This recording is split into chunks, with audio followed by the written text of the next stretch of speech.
Thank you for coming into my office to visit with me. I think you will be very pleased with the notes that I took while I observed you teach your class today. I am happy to hear that you enjoyed your observation of my class. I am anxious to hear what you have to say to make me a better teacher to my students.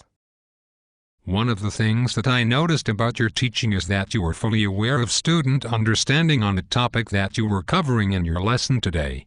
First, you voiced to your students the desired understandings that you wanted them to obtain from the lesson. Then the learning activities that the students were to do for the lesson reinforced what was to be learned, and your homework assignment was a necessary assessment to see if the students reached the desired understandings that you stated at the beginning of the lesson. Thank you for noticing my hard work. I try to make sure that all of my students reach a mature and expert type of understanding before I move on to the next content.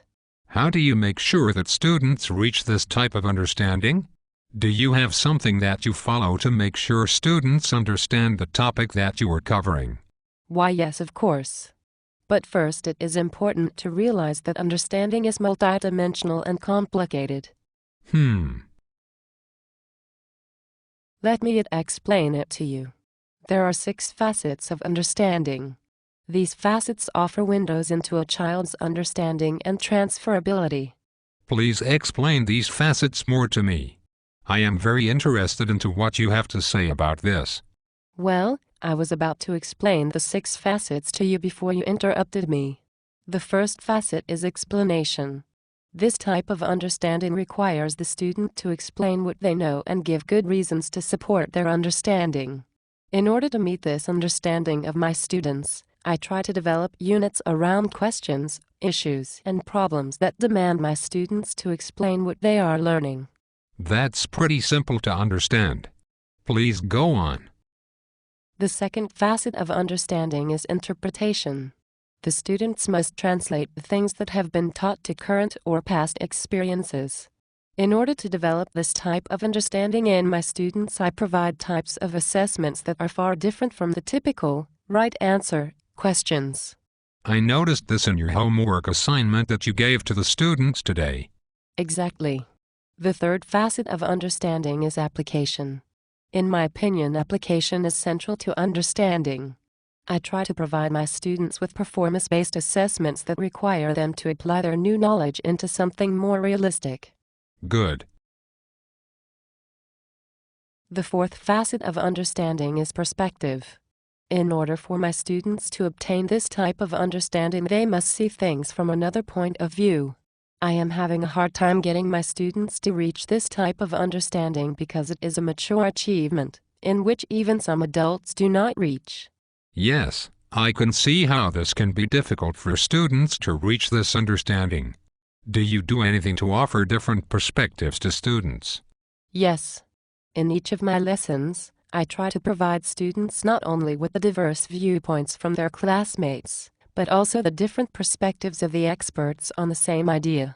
This will give the students opportunities to see the different points of view regarding the big ideas of the lesson. Please go on quickly. I have a meeting that I have to be at in 5 minutes. And I am getting bothered that you know more about understanding than I do. Okay, I will. The fifth facet of understanding is empathy. In other words, it is the ability to walk in another person's shoes.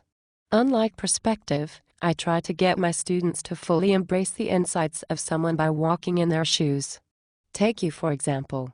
You do not show the understanding of empathy because you quickly rejected my ideas because your own assumptions were different than mine. That is why you suddenly have to go to a meeting. Moving on to the sixth and last facet of understanding, which is self-knowledge. This type of understanding is ultimately the wisdom that we have about a certain subject. In order to get my students to reach this type of understanding, they must first understand themselves. My students constantly self-reflect on the things that they have learned and rate their understandings. This simple activity allows my students to gain their self-knowledge on the lesson as well as provide me the information that I need in order to see if my students are understanding the information that I am teaching. Thank you for enlightening me on the 6 facets of understanding. I can tell that you understand understanding in all of these facets. Now you have impeded my understanding because I have learned too much in too little time. I am glad that I have shown you my understanding, because my students show me their understanding the same way that I have shown you. I will see you tomorrow in my class analyzing my students on their understanding on the 6 facets that I have presented.